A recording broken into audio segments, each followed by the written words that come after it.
Abra sua Bíblia, por favor, 1 Coríntios capítulo 4.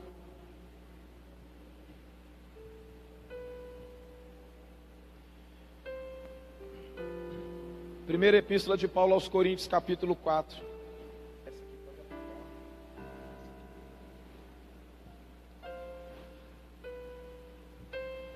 Versículo 20.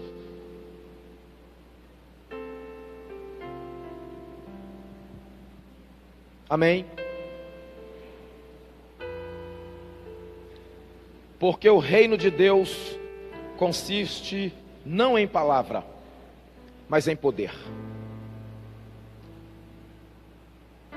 Porque o reino de Deus consiste não em palavra, mas em poder. Que o Espírito de Deus nessa noite possa, no nosso coração, encontrar todo espaço, toda a guarida que Ele precisa para que essa palavra seja plantada de forma especial, no nome de Jesus. Metade do século 20, a primeira metade do século 20, o mundo conheceu um pastor e um escritor americano chamado A.W. Tozer, ou Hayden Wilson Tozer. Comumente no mundo teológico ele é mencionado como A.W. Tozer. Esse homem foi um camarada que ele revolucionou. Esse pastor, ele foi um instrumento de Deus que provocou uma revolução muito grande no meio cristão, com as suas pregações, com os seus ensinamentos, com o seu pastoreio prático, porque ele tinha em mente o ofício de um pastoreio, de um evangelho com aplicações práticas. E A.W. Tozer, certa feita, escreveu um livreto, um livro pequeno, 30 e poucas páginas, beirando 40, entre 30 e 50 páginas mais ou menos. E ele escreveu um livro intitulado 5 Votos para se obter poder espiritual. Esse livro inicialmente foi um livro meio combatido, ele foi um livro meio que não foi muito aceito no cenário evangélico, no cenário da literatura cristã, porque algumas pessoas estavam tendo dificuldades de conseguir vincular a palavra voto a poder espiritual. Algumas pessoas não estavam conseguindo fazer esse vínculo, fazer essa conexão. Algumas pessoas ainda têm medo de voto, e naquele tempo muito mais. E quando se falava em poder espiritual, pensava-se naquele mover sobrenatural e naquele derramar, naquela situação assim, de uma manifestação de um dom ou coisas dessa natureza. Então muitas pessoas refutaram, ou melhor, refugaram este livreto de A.W. Tozer. E ele, por muitos anos, este livro ele foi julgado como um livro meio que místico, porque as pessoas pegavam este livro e elas liam 5 votos para obter poder espiritual. Então eles julgavam esse livro como místico. Mas existe um ditado que fala que nós não podemos julgar um livro pela capa. Nós precisamos nos aprofundar naquela leitura, nós precisamos mergulhar naquele entendimento, naquela leitura, e buscar uma compreensão daquilo que está sendo proposta. Então, nós vamos observando que as pessoas que ao passar do tempo, elas foram sendo alcançadas pela literatura e pela mensagem deste livro, muita coisa começou a ser mudada, porque Wilson Tozer, ele estava agora colocando aqui voto não como aquela coisa mística, mas ele estava apresentando este voto no campo de uma vida prática, no campo de uma vida cotidiana, de uma vida em que se praticaria de fato a palavra. Muitas pessoas querem obter poder do Espírito Santo. Muitas pessoas desejam isso desde que o Espírito Santo foi derramado sobre a terra. Muitas pessoas querem obter poder do Espírito. Aliás, nós nos apegamos naquela palavra de Jesus aos discípulos em Atos capítulo 1, no verso 8, quando ele diz que nós receberíamos poder ao descer sobre nós o Espírito Santo de Deus. O grande problema é que nós pegamos esta palavra, poder do Espírito Santo, e nós lançamos essa palavra apenas na prática, apenas naquelas ações que são, quem sabe, mirabolantes ou inexplicáveis, aquelas ações que vêm através do campo da manifestação de dons espirituais, sendo que poder do Espírito é muito mais do que isso. Poder do Espírito está muito além dessa expectativa, está muito além dessa perspectiva. E para se obter esse poder, para se obter essa nova vida, para se obter essa nova alegria, para se obter um reavivamento espiritual, pessoal, no nosso coração, nós seremos confrontados pela nossa vida com a necessidade de fazermos alguns votos. E eu não estou dizendo aqui do voto de se abster do refrigerante, eu não estou dizendo aqui do voto de se abster da internet, eu não estou falando aqui do voto de se abster de alguma coisa, de alguma guloseima, de alguma comida, do voto de se abster de algum programa, do voto, enfim, eu não estou falando dessas abstenções. Muito pelo contrário, eu estou falando da assunção de uma nova vida, eu estou falando da assunção de novos comportamentos, para que nós possamos obter este poder do Espírito Santo. Você quer obter poder espiritual na sua vida cristã? Então eu quero te apresentar nesta noite 5 votos que reproduzirão esse poder na sua vida. Eu quero te apresentar nesta noite esses 5 votos que reproduzirão esse poder que você deseja. E eu não estou aqui com a proposta de dias de jejum, eu não estou aqui com a proposta de reclusão, eu não estou aqui com a proposta de montes, eu não estou aqui com a proposta de 7, 14, 21, 50, 150 dias de oração, e esta infinidade de práticas que muitas das vezes nós adotamos para que haja um derramamento do Espírito Santo sobre nós. Eu não quero provocar em você nenhuma reação quanto a essas realidades. Na verdade, o que eu quero te apresentar aqui são princípios adotados na vida prática do nosso dia a dia, para que você possa obter poder espiritual. Ter poder do Espírito é muito mais do que manifestar um dom. Ter poder do Espírito é muito mais do que falar em línguas estranhas. Ter poder do Espírito é muito mais do que entregar uma palavra profética. Ter poder do Espírito é muito mais do que ter visões. Ter poder do Espírito é muito mais do que falar a língua dos anjos. Ter poder do Espírito é muito mais do que cair no poder. Ter poder do Espírito é muito mais do que este arrebatamento de espíritos que muitos dizem acontecer. Ter poder do Espírito está muito além das nossas subidas particulares ao monte. Está muito além dos nossos momentos de altar em oração. Ter poder do Espírito está muito além destas coisas, desta manifestação visível de um dom espiritual. Muitas pessoas pensam que só aí está o enfoque do poder do Espírito Santo. Muitas pessoas que pensam que somente há poder do Espírito Santo se alguém deixar de falar a sua língua matre e começar a falar a língua dos céus. Então há poder do Espírito Santo. Não. 5 votos para obter poder espiritual, e eu quero te apresentar o primeiro voto, que diz o seguinte. Aliás, antes eu quero dizer para você que o que eu estou pregando para você nessa noite é ouro. O que eu estou pregando para você nessa noite é luxo. Luxo no sentido de requinte. O que eu estou pregando para você aqui hoje é relíquia. Talvez na sua vida você ouça uma mensagem desta no máximo 2 vezes na sua existência. Talvez na sua vida você escute uma mensagem deste nível, uma mensagem de A.W. Tozer, trazendo isso aqui em termos práticos, quem sabe 2, no máximo, estourando com muita sorte, por assim dizer, talvez 3 vezes.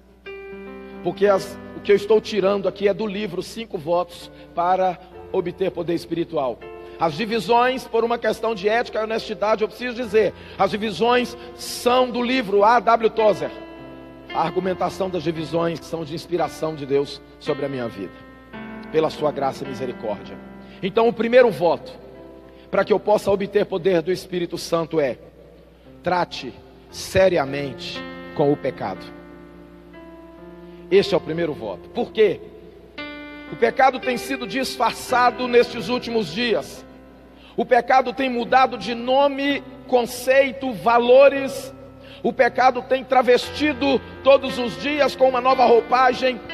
O pecado tem se apresentado todos os dias com uma nova moda, com um novo modismo, com uma nova condição. O pecado tem se apresentado todos os dias com uma cor de cabelo novo. Entenda, por favor, não é nada com relação a pintar cabelo, por gentileza. Mas o pecado tem se apresentado todos os dias com um pensamento novo, com um comportamento novo, com uma ideologia nova. E você pode, assim como eu posso, estar sendo exposto a esse fenômeno em qualquer lugar onde nós estivermos. O pecado pode vir embasado por aquela expressão massageadora do ego, aquele famoso não tem nada a ver. O que é que isso tem a ver? E quando nós tratamos o pecado como ele é, nós conseguimos então dar nome do pecado. Porque o pecado, ele é chamado por diversos nomes enfeitados. Qualquer nome, menos aquilo que ele realmente é nos dias atuais. Se nós queremos poder do Espírito Santo, nós precisamos ter a graça de Deus para tratar o pecado com seriedade. Se nós queremos uma igreja cheia do poder do Espírito, se nós queremos ser cristãos cheios do poder de Deus, se nós queremos ser pessoas cheias da capacidade de Deus, nós precisamos tratar o pecado como ele é, pecado. O maior inimigo da alma humana desde a sua queda, desde o Éden. E é justamente por flexionar, é justamente por negociar, é justamente por tolerar as ações pecaminosas, é que nós temos visto muitos cristãos sucumbindo na fé, por não ter tratado o pecado como pecado. Um exemplo, os homens já não são mais movidos, muitos deles, pela convicção de pecados. Muitas pessoas neste mundo de hoje já não têm dado mais espaço, já não têm dado mais valor ao Espírito Santo no tocante a ser convencido do pecado, da justiça e do juízo. Talvez porque a mensagem pregada não esteja conseguindo alcançar estes corações. Quando Paulo escreve aos Coríntios, lá na sua primeira carta ainda, capítulo 2, Paulo vai falar de uma pregação entregue no poder do Espírito. Ele vai dizer que quando ele esteve entre os cristãos coríntios, ele não foi com supremacia de coisas, ele não foi com habilidades, ele não foi com conhecimento científico e nem com palavras ou influências humanas, mas ele foi com demonstração do poder de Deus.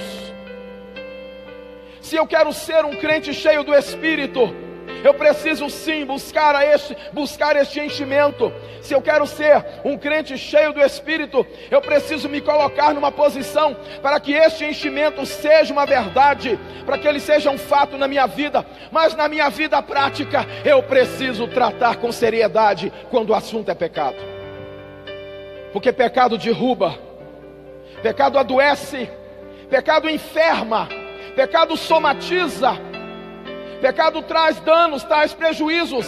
Pecado traz divisões. Pecado traz consequências sérias. Pecado, se não for tratado, se não for tirado, o fim dele é inferno, porque o salário do pecado é a morte.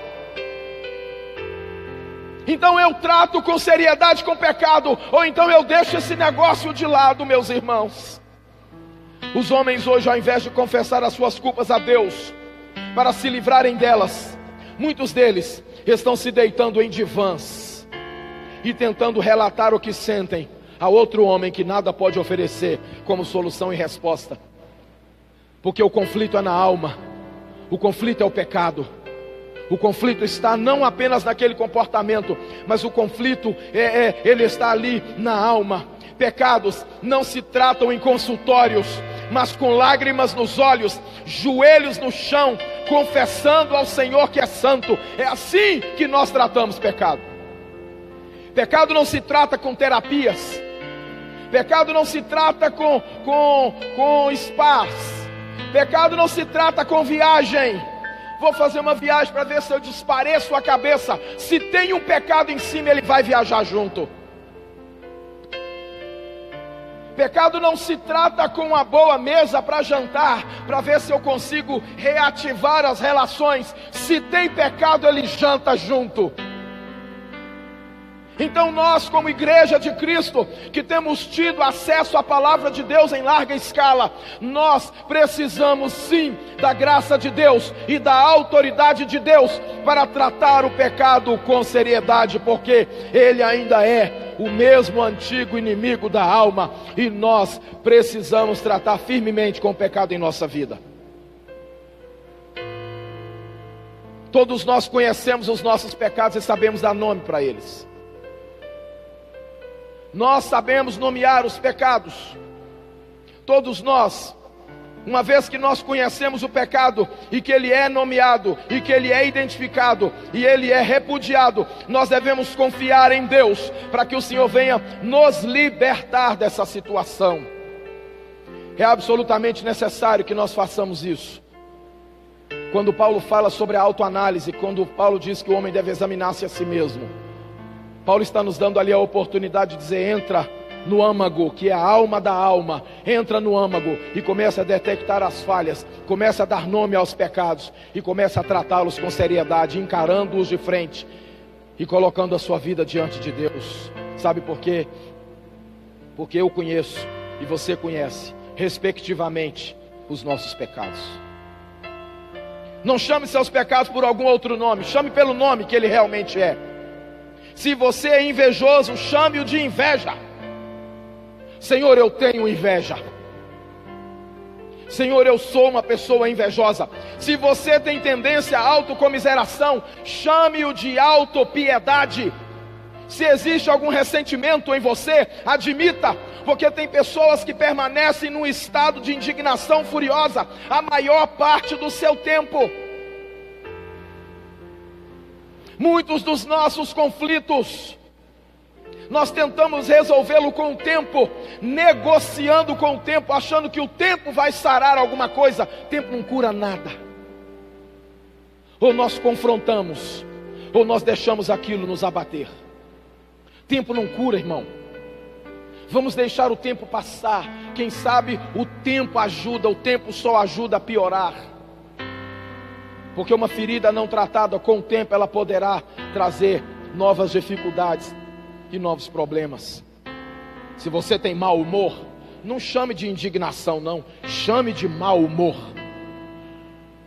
Você se conhece. Se você é uma pessoa mal-humorada, não diga que é indignação. Eu estou indignado. Não, eu sou mal-humorado. Dê nome aos teus pecados. Não tente chamá-lo de algum outro nome. Não tenta batizar o pecado por outro nome. Chame-o por aquilo que ele é. Se você tem mau humor, ou você se desfaz dele, ou este mau humor acabará com a sua alegria de viver. Eu não estou falando de um momento de ira. Eu não estou falando de um momento onde você passa por uma indignação, por alguma raiva, por alguma coisa. Não. Eu estou falando de um mau humor sistemático. Toda hora que você olha para mim, eu estou mal-humorado. Sistematicamente mal-humorado. Ranzinza, chechelento, lamuriento, reclamão. Se eu sou esse tipo de pessoa, eu estou fadado a perder a minha alegria de viver. Chame o pecado por aquilo que ele realmente é. Você quer obter poder espiritual para a tua vida? Trate com o pecado. Você quer obter poder espiritual para a tua vida? Encare o pecado e trate com ele como ele realmente é: pecado. Aí sim você poderá obter poder espiritual na sua vida. Segundo voto: não seja dono de coisa alguma. Eu não quero dizer com isso que nós não podemos possuir coisas. Eu não quero dizer com isso que nós não podemos ter as coisas. O problema não está em possuir as coisas. O problema está em ser possuído por elas. Este é o problema. Eu ter as coisas não é difícil, não é pecado. O problema são as coisas me terem. Eu ser dono das coisas não é problema. O problema está no fato das coisas serem o meu dono. Então você não pode simplesmente, se você quer ter poder do Espírito Santo, se você quer obter poder para a tua vida espiritual, não seja dono de nada. Vou te explicar isso melhor. Em qual fase da vida o ser humano gosta de gritar: não, isso é meu? Qual é a fase da vida que o ser humano gosta de gritar: não, isso é meu? É quando ele é: isso é meu, não pode. Você já observou que todos nós, quando nascemos, munheca? E eu sei que eu estou falando para um povo que não é munheca. Eu sei disso, povo liberal desse. Eu sei que eu estou falando para um povo que não esconde o leite.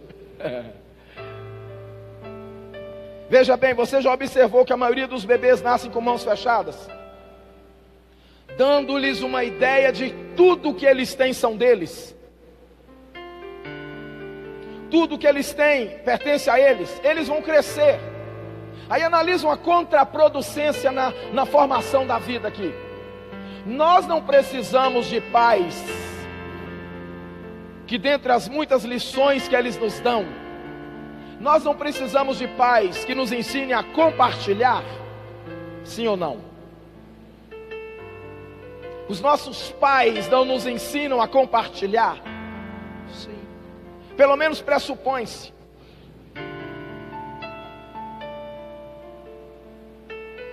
Nós não temos pais que de vez em quando saem com a gente e tem um menininho lá olhando alguma coisa que a gente está comendo e ele fala assim: dá um pedacinho para ele, e ele está olhando. Dá um pedacinho para o seu amiguinho e ele está olhando. Dá um pedacinho ao seu irmão, meu filho. Não é assim que a gente faz em casa? Ô meu filho, dá um pedacinho ao seu irmão. Dá um pedacinho ao menininho lá, ele está olhando. Divide com ele. Pelo menos assim é que nós devemos ser. Então por que às vezes nós os levamos em determinados lugares? Porque a gente manda dar o pedacinho para o coleguinha. Mas tem hora que a gente fala assim: come escondido que só tem esse.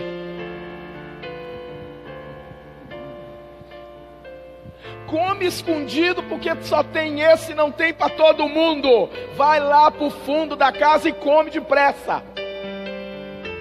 Não é assim? Aí vem um menino de lá, porque menino é menino, e ele quer fazer uma figuinha no outro, e ele vem comendo aquele trem, só as beiradinhas. Aí a gente olha para o bendito, abençoado menino, e fala: o que você está fazendo aqui, menino? Vai lá para trás que não tem para todo mundo. Se não tem para todo mundo, então por que eu dei para ele ali, criando nele aquele senso de exclusividade ali naquele momento? Por que eu não esperei então o momento mais apropriado para eu dar para o abençoado alguma coisa para ele poder comer, criando nele esse senso de exclusividade? Porque ali o que está pesando não é o fato desse menino estar ganhando alguma coisa, é o que ele está escutando: vai lá para trás e come depressa porque só tem esse. E nós crescemos com essa mentalidade: é meu, não, é meu, é meu. Nós crescemos com esse pensamento, achando que tudo que nós temos é nosso. Ô irmão, você não é dono de nada, não? Acho engraçado esse povo que diz: a minha vida, é a minha vida. Que nem essa vida que está aí no seio te pertence, irmão. Nem esse fôlego que você está aí te pertence. Você não é dono de nada, não. Eu não sou dono de nada, não. Eu fico impressionado com gente que acha que é dono de alguma coisa. Minha casa, meu carro, minha igreja, é meu, minha, meu, é sempre meu. Não, nós não somos donos de nada, não, irmão. É Deus quem nos deu para gerenciar. É Deus quem nos concedeu, é Deus quem nos abençoou com aquilo. A intenção de Deus é tanto em nos abençoar que nós não vamos levar isso para o céu, não, isso vai ficar por aí. De tanto que Deus quer nos abençoar, apenas nos dando uma vida regalada. Eu quero saber se alguém aqui é adepto ao pensamento do Egito, onde você, ao morrer, todos os seus pertences deverão também ser sepultados com você, para que estes pertences possam ser encontrados por você na outra vida, porque este é um pensamento de uma filosofia egípcia. Os faraós faziam isso. Por isso, naquelas grandes tumbas, naqueles túmulos dos faraós, encontrava-se muito ouro, encontrava-se muita prata, muita joia, encontrava-se ossadas de cavalos e ossadas de servos, e eles eram colocados lá dentro em vida. O faraó morto e eles todos vivos. O faraó decretava para o bom servo. Me parece que não era muito viável ser bom servo de faraó, não. O faraó olhava e dizia: você é um servo bom, quando eu morrer eles vão te enterrar junto comigo, vivo. Te espero lá. Acreditava-se que tudo aquilo que estava ali, sepultado, guardado com o faraó, ele agora estaria desfrutando na outra vida. Então tem muito crente que tem essa mentalidade faraó, fica segurando. Tem um ditado popular que fala que caixão não tem gaveta, pelo amor de Deus. Então você comprou aquele carro, usa, meu filho. Usa aquele negócio. Comprou aquela roupa, usa. Comprou aquele eletrodoméstico, tira aquele trem da caixa e usa, no nome de Jesus. Comprou aquele fornão, assa um troço gostoso lá e me chama. Deixa eu pintar uma outra realidade para você, para a gente pular para outro quadro. Você chega numa casa, você chega numa casa, aquele copo bonito para te receber, aquele copão, uns copão curvado, né, Clésia? Aquele copo, ele já sabe onde eu fui. Aqueles copão, você bebe à vontade, né? Os varões aí, mas os da casa bebem no Nadir Figueiredo, copo de macho tomate. É aquele vidro que guarda o milho, e depois que usa o milho, arranca o rótulo e vira copo. Mas vai chegar uma visita, prataria, prato bonito, copo chique.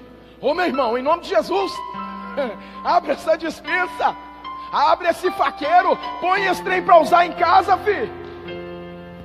Bota os copos bonitos na mesa, esse trem vai quebrar mesmo, e daí? Quebrou, compra outro. Vai chegar uma hora que esse troço vai cair, vai menino passar, vai derrubar, que daí vai pro chão afora. Quebrou, uai. Tá no serviço.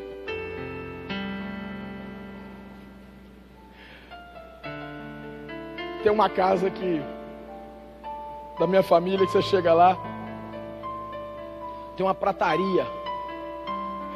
Tem uma prataria assim, uma porta de vidro, aquele negócio, taça, que cristal, aquele troço bonito demais. Você chega lá na cozinha para tomar uma água, tem aqui esse copo duplo antigo, lembra que esse copo duplo, Nadir Figueiredo, só que é duplo. Cheguei lá e falei: nossa, tem desse copo aqui? Eu matei a saudade dos copos, porque tinha tempo que eu não via daquele copo. Copo de alumínio. Mas você chega lá na prataria, dá aquele negócio bonito, tira toda semana. Só falta sair um gênio de dentro daquele copo. Guarda aquele negócio e fica bonito, passa um pano no vidro, aquilo morre. Aí a vida segue. Casa de novo, bota aquele trem tudo para fora, usa aquele negócio, passa bucha cheia de gordura naquilo, e aquilo perde o sentido de tudo. Deus te deu uma vida para viver, meu irmão. Seja dono de nada, não se declare dono de nada. Apenas usufrua daquilo que Deus te deu. Apenas usufrua daquilo que o Senhor te deu. Não pense que com isso agora você vai ter que deitar fora, vender tudo, não. Se você olha para Atos capítulo 2, você vai ver que o que caracterizava a igreja, o que marcava a igreja como igreja do Senhor, e o que dava real crescimento, sustentabilidade na igreja, identidade na igreja, era o fato dos irmãos não se considerarem dono de nada. Eles eram, tudo que eles tinham era comum a todos. Eles vendiam propriedades e distribuíam todo o bem, todo o produto da venda com a igreja. E aquilo que um comia, o outro também comia. Aquilo que um vivia, o outro também vivia, porque tudo neles era comum. Não seja dono de nada, porque quem é dono de tudo se apega no que tem, e quem se apega no que tem, esquece do céu. Deus te deu, é seu. Deus te deu, você cuida. Salmo 24, verso 1, Davi vai fazer a seguinte afirmação: do Senhor é a terra, a sua plenitude, o mundo e tudo que nele habita. Aquela casa linda é de Deus para você. Aquele carro abençoado é de Deus para você. Seu diploma lá é de Deus para você. Seu trabalho é de Deus para você. Cuida, porque foi Deus que te deu. Não seja dono de nada, porque Paulo vai dizer a Timóteo que nós nada trouxemos para este mundo e nada iremos levar dele. Me diga a cor da roupa que você nasceu com ela. Me diga a marca da fralda que foi gerado lá no ventre materno e você já veio com ela. Eu ainda sou do tempo da fralda de pano, alfinete. Minha irmã também, do tempo da fralda de pano. Chegava a ser bonito. Minha mãe tinha 100 e tantas fraldas no varal assim. E era eu que tinha que passar aquilo tudo. Dava uma raiva danada passar a fralda. Hoje não, hoje já tem aí a fralda descartável, que graças a Deus é uma bênção para nós. Senão eu acho que eu iria ter que continuar passando fralda lá em casa. Mas as minhas meninas já foram todas elas cuidadas com fralda descartável. Usou, puxou, rapa, vem, coloca outra, facinho. Isso é bom demais. Nem dói, não, né? Nem dói no bolso. Não seja dono de nada. Tudo que você tem, você precisa dizer ao Senhor: Senhor, isso aqui é teu. Senhor, isso aqui é teu, isso aqui te pertence. Tudo que você tem, permita que o Senhor te oriente na administração. Tudo que você tem, permita que Deus esteja com você ali. Tem pessoas que colocou lá o carro dirigido por Deus, mas quem está no volante é o cão, é Satanás que está naquele troço.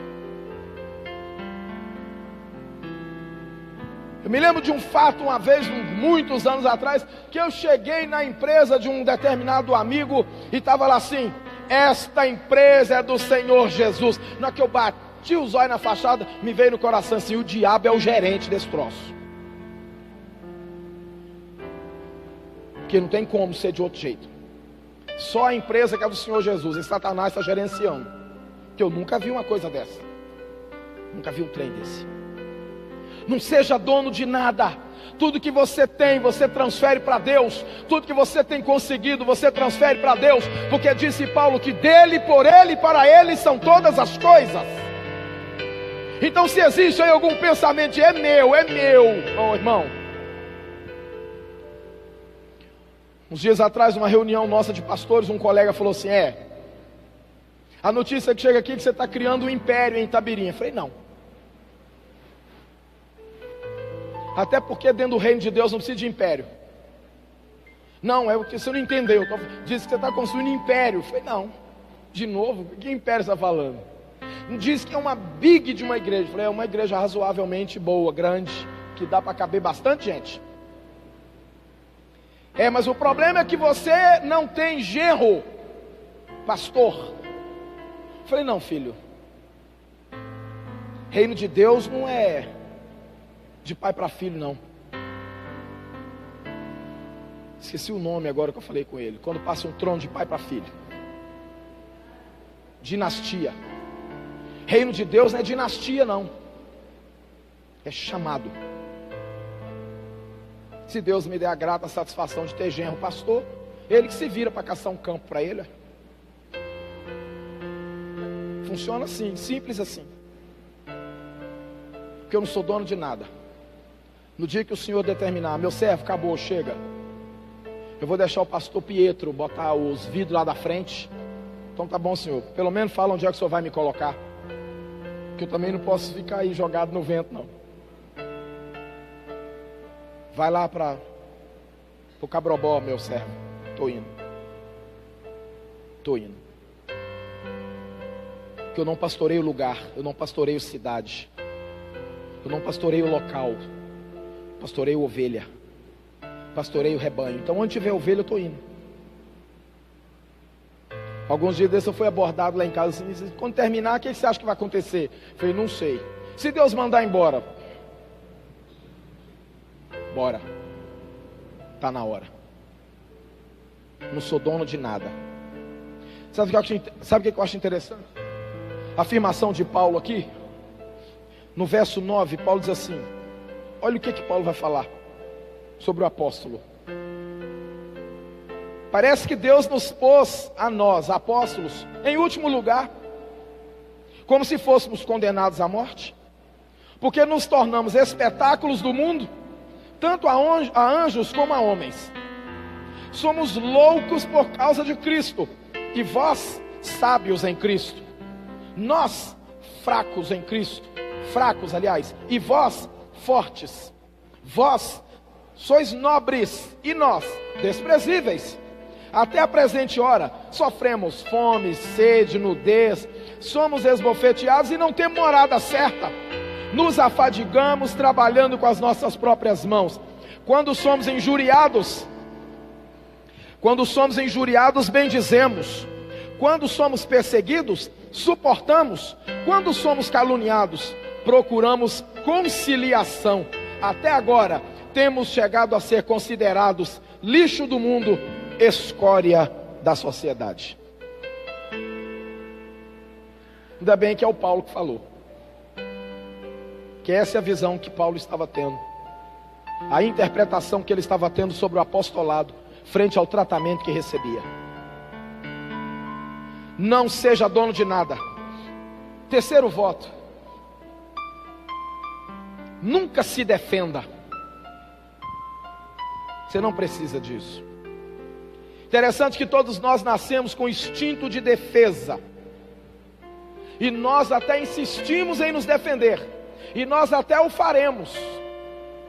Mas a partir do momento que nós sairmos em nossa defesa, Deus vai recuar. Porém, se você entregar as suas defesas a Deus, Ele será o seu defensor. Em Êxodo 23, verso 22, o Senhor diz para Moisés assim: serei inimigo dos teus inimigos e adversário dos teus adversários.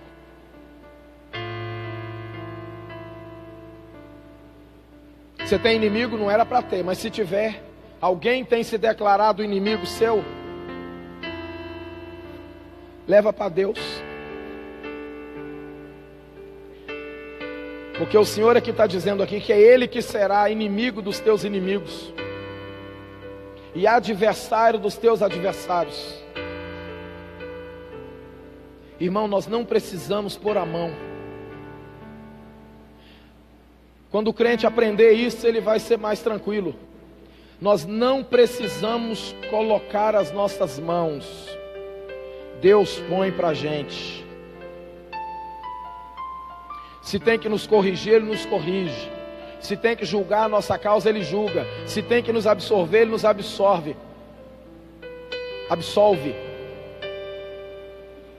Deus julga para você a sua causa.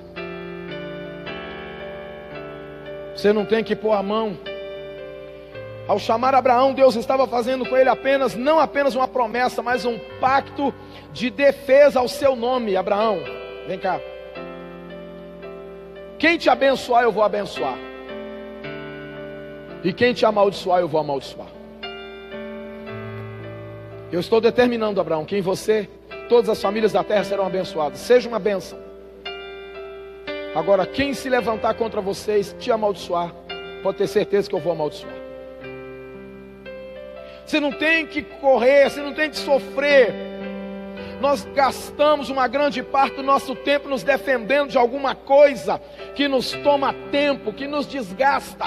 Eu já contei aqui a história da bolinha. Meu cachorro lá em casa, tranquilão, nunca vi uma coisa daquela. E eu sempre fui doido que ele pegasse a bolinha. Eu sempre quis que ele pegasse a bolinha e ele nunca foi, o bicho é preguiçoso. Aí entrei na internet, como é que faz cachorro pegar a bolinha? E a internet me ensinou, eu tenho que pegar a bolinha, bater no chão, mostrar para ele, bater no focinho dele a bolinha, rolar a bolinha. E ele, toda vez que eu rolava a bolinha, ele olhava a bolinha assim, olhava para mim tipo, vai pegar não? E eu ia lá, buscava a bolinha, porque eu estava interessado em fazê-lo pegar a bolinha. Eu ia lá, buscava a bolinha, vinha cá, no mesmo procedimento, 3, 5, 10 vezes. Quando eu vi, era eu que estava pegando a bolinha para ele. Eu falei, o que é isso? Assim é o diabo. Ele joga a bolinha e o crente sai doido atrás correndo para pegar a bolinha, ocupado com aquilo. Assim é o diabo. Ele rola a bolinha e o crente sai igual um maluco correndo atrás da bolinha. Quando ele chega lá, a bolinha não está mais lá, ela já está lá no final da vida. E lá vai o crente correndo atrás da bolinha. E ele passa a vida inteira dele correndo atrás de uma bolinha que ele nunca pega. Ô irmão, se você se voltar completamente ao Senhor, Ele vai te defender completamente. E Ele vai providenciar para que ninguém te cause dano. Que a Bíblia, toda arma forjada contra ti não prosperará, diz o Senhor em Isaías 54:17. É Deus quem protege o seu povo. Quer ver como é que um exemplo de uma pessoa que não se defende? Jesus está no interrogatório. Pilatos, eu imagino ele andando, olhando Jesus de baixo em cima. Aí o Pilatos vai e joga uma. Olha bem, o povo está falando aí que você quer ser rei. Se Jesus é um Gladstone desse, virava para o Pilatos, me dá o nome de quem está falando. Tem que provar. Quantas pessoas estavam no lugar quando foi dito isso? Tinha discípulo meu lá. Sabe o que Jesus fez? Você que está dizendo, Pilatos. O povo está falando que tu queres ser rei. És tu o rei dos judeus? Jesus olha para ele. Tu o dizes. Você que está falando, Pilatos. O importante é quem eu seja. Não se defenda. Tem um Deus que te defende. Vai chegar uma hora que talvez você sim vai precisar construir a sua defesa. Você não tem que correr atrás de bolinha, não. Quem defende o homem de Deus e a mulher de Deus é Deus. Quer obter poder espiritual? Não se defenda. Deixa Deus tratar. Deixa Deus fazer. A história de um homem chamado Harry Suzo. Esse camarada, ele resolveu buscar e a conhecer melhor Deus. Se aprofundar numa espiritualidade mais intensa, um despertamento religioso estava acontecendo no seu coração. E quando ele resolveu buscar a Deus, algumas pessoas começaram a contar histórias más sobre ele. E ele, preocupado com isso, entristeceu seu coração a ponto de chorar o tempo todo, lágrimas amargas, e começou a sentir mágoa no coração. E um dia ele estava na janela do quarto, e o seu quarto dava frente para o terraço de uma outra casa, e ele viu um cachorro, um cão, jogando um pano velho para cima. E quando ele jogava esse pano velho, ele mesmo pulava e rasgava aquele pano no dente e jogava de novo, e repetidas vezes ele fazia isso. E Harry Suzo, ele começa a olhar aquilo, e o Senhor falou com ele: está vendo aquele cachorro lá? Aquele trapo é a tua reputação, que eu estou permitindo que as pessoas joguem para cima e rasga no dente. Aquilo lá é a tua reputação que eu estou deixando ser rechaçada. Aquilo lá é a tua reputação que eu estou deixando Satanás pintar e bordar com você. Deus falando isso com ele. aquele trapo é a sua reputação, e eu estou deixando que os cães do pecado rasguem-no em pedaços e o lancem por terra para o seu próprio bem. Para o seu próprio bem. Um dia desses as coisas mudarão. E mudaram. Não demorou muito tempo, até que os indivíduos que estavam atacando a reputação de Harry Suso ficaram confundidos, e ele foi elevado a um lugar que o transformou em autoridade nos seus dias, e uma grande bênção até hoje na vida daqueles que cantam suas canções e leem as suas obras. Para isso, o trapo da sua reputação precisou ser jogado repetidas vezes para o alto, com a permissão de Deus, para que as coisas mudassem. Quem defende o homem de Deus é Deus. Quem defende a mulher de Deus é Deus. Não se defenda. Você não precisa disso. Deus é o teu escudo. Ele é a tua fortaleza. E na hora certa, Ele vai colocar as coisas em ordem. Ele vai colocar as coisas às claras. Ele vai fazer com que todos saibam quem realmente é você. Não corre atrás de bolinha. Fica no seu canto. Faça o seu trabalho. Sirva a Deus da maneira que você vem servindo. Porque o mesmo Deus vai te justificar. É o próprio Deus que vai dizer que minha é a vingança. Eu retribuirei, diz o Senhor. Não se defenda. Quarto voto: nunca passe adiante algo que prejudique alguém. Quer ter poder espiritual? Fecha a boca. Sabe por quê? Porque a Bíblia vai dizer para nós que o fofoqueiro não tem lugar no favor de Deus.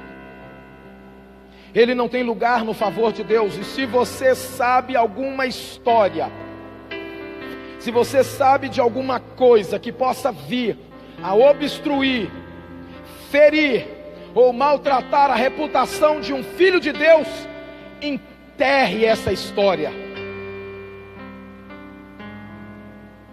Se você sabe da história de alguém, enterre essa história. Você sabe por quê? Porque somente eu tenho o direito de contar a minha história. Somente você tem o direito de contar a sua história. Eu não tenho o direito de contar a sua história, e você não tem o direito de contar a minha história. Então, se você sabe algo da vida de alguém, enterre. Acho interessante a W. Tozer dizer que nossas vidas, nós precisamos ter um jardim atrás da casa, um lugarzinho à parte, para que quando alguém se aproximar de nós com alguma história de maledicência, nós recolhamos essa história, levemos lá no jardim e façamos ali uma cova e prossigamos com o cerimonial e venhamos a dizer: aqui jaz a história do meu irmão.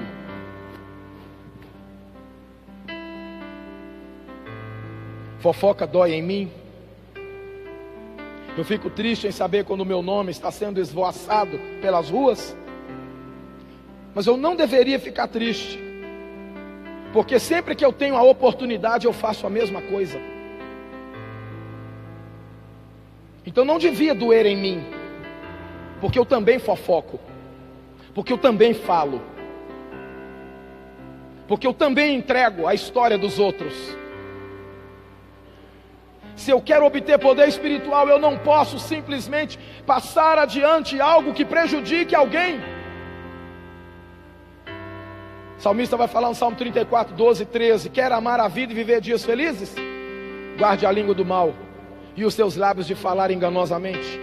Tiago 3, 6, ele vai dizer que a língua é como um fogo, como um mundo de iniquidade, está posta entre os membros, contamina todo o corpo, inflama o curso da natureza. Ou seja, a língua tem o poder de mudar a normalidade das coisas, e é inflamada pelo inferno. 4:11 de Tiago: não faleis mal uns dos outros. Mateus 5:12, Jesus vai dizer: e tudo quanto quereis que os homens vos façam, fazei-os vós também, porque esta é a lei e os profetas. Se dói em mim, Por que eu vou provocar a dor no outro? Se dói em mim. Então, se eu quero obter poder espiritual, antes do monte, antes da oração, antes do jejum, antes da profecia, antes da visão, antes da manifestação angelical na minha vida espiritual, eu não posso passar adiante as coisas que eu sei dos outros. Último voto, para a gente encerrar. Nunca aceite qualquer glória. Daqui a pouco eu vou recapitular os votos para você. Nunca aceite qualquer glória. Deus é zeloso da sua glória, e Ele não dá, não divide essa glória com ninguém. Ele disse isso em Isaías 42, verso 8: eu sou o Senhor, este é o meu nome, a minha glória, pois a outra e não darei, nem o meu louvor a imagens de escultura. Isso está assentado na consciência divina. É muito natural que um dia, quem sabe nós queiramos, nós sejamos pessoas que esperem que talvez o nosso serviço Ele dê a oportunidade de nós demonstrarmos os nossos talentos. Quantas pessoas querem ser reconhecidas pelo serviço? Quantas pessoas querem ser reconhecidas pelo talento? Paulo vai dizer que a nossa capacidade vem de Deus. De tanto que a gente não é nada, de tanto que a gente não tem nada. Eu parei para ressaltar aqui, eu já estou indo embora, já estou acabando. Eu parei para relacionar alguns milagres de Moisés aqui.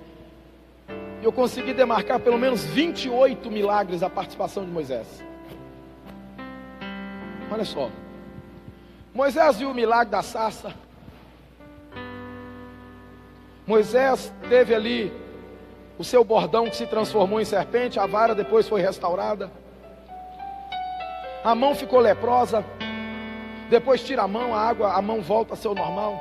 Água que se transforma em sangue, rio que se transforma em sangue, praga de rã, praga de piolho, praga de mosca, pestilência, praga das úlceras, praga do granizo, praga dos gafanhotos, praga das trevas, praga, a morte dos primogênitos, coluna de nuvem de dia, coluna de fogo durante a noite, mar dividido, exército afogado, água amarga se transformando em água potável, água que sai da rocha, derrota de Amaleque, Miriam é ferida e curada de lepra, destruição de Coré e seu grupo, água que brota da rocha em Cades Barneia, envio de codornizes, maná, praga que mata 14.700 pessoas no livro de Números, milagre da serpente de metal, vara de Arão que floresce. Moisés viu coisa demais.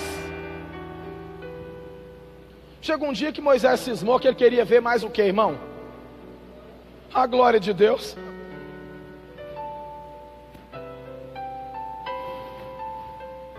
Tem um duplo sentido aqui, claro. Tem um duplo sentido. Se eu estivesse vertendo essa mensagem para outro lugar, eu ia dizer que Moisés não queria apenas ver as coisas de Deus, mas ver o Deus das coisas. Mas aqui eu quero dizer que Moisés agora, além de ver as coisas de Deus, quem me garante que o sentimento de Moisés agora não era outro? Eu já vi tanta coisa, só falta ver Deus agora.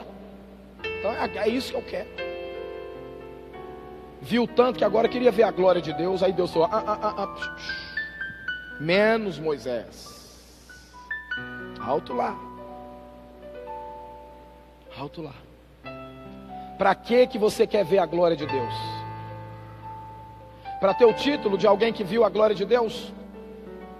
Porque alguém que viu a glória de Deus, quando botou o pé na terra de novo, chegou com espinho na carne esperando ele, para ele não se ensoberbecer com a grandeza das visões, que foi Paulo. Coríntios 12. Para que as visões de Deus não o ensoberbecessem, Deus falou, até te trago no terceiro céu. Mas quando você chegar lá, você vai ter uma limitação para lembrar quem que você é realmente. Vamos combinar? Nós já temos espinho na carne demais, irmão. Espera o momento da glória ser revelado, eu fico correndo atrás de glória. A não ser que Deus decide te revelar, te mostrar. Mas nós já temos espinho na carne demais, a gente ficar caçando glória para depois chegar aqui com mais um espinzinho na carne. Fica a seu critério. Só estou dando uma sugestão. Fica a seu critério. Mas eu me coloco a perguntar, em nome de quem nós estamos fazendo a obra de Deus?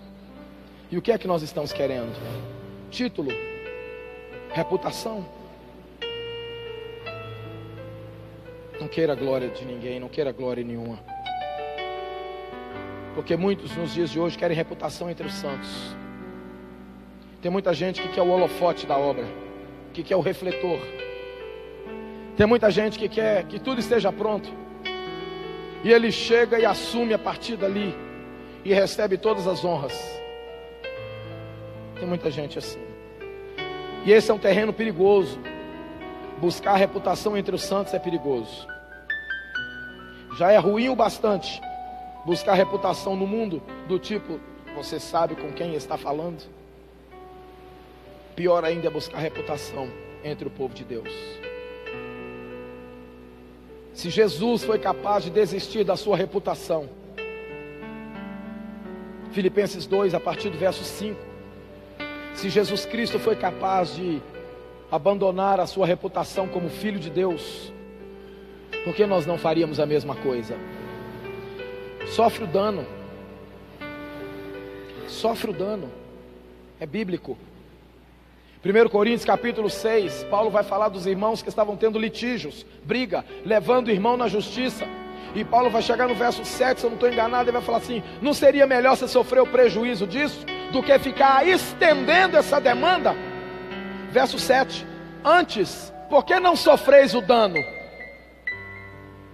Tem coisa, irmão, que na vida da gente é melhor sofrer o dano, para que o reino de Deus seja mantido. Porque é Deus quem defende. Quem te defende é o Senhor. Sofre o dano. Concluindo, quer poder espiritual? Quer relembrar os 5 votos? Primeiro, trate seriamente com o pecado. Não seja dono de coisa alguma. Nunca se defenda. Nunca passe adiante algo que prejudique alguém. Nunca aceite qualquer glória. E eu tenho a alegria de dizer que Deus me deu esse sermão terça-feira. Amém? Foi terça-feira que o Senhor me conduziu para essa palavra. Terça pela manhã foi quando eu tirei as divisões de A.W. Tozer e comecei a trabalhar. Terça-feira pela manhã, aqui no gabinete, foi quando Deus falou comigo e eu comecei a colocar isso em prática. Você pode se colocar de pé?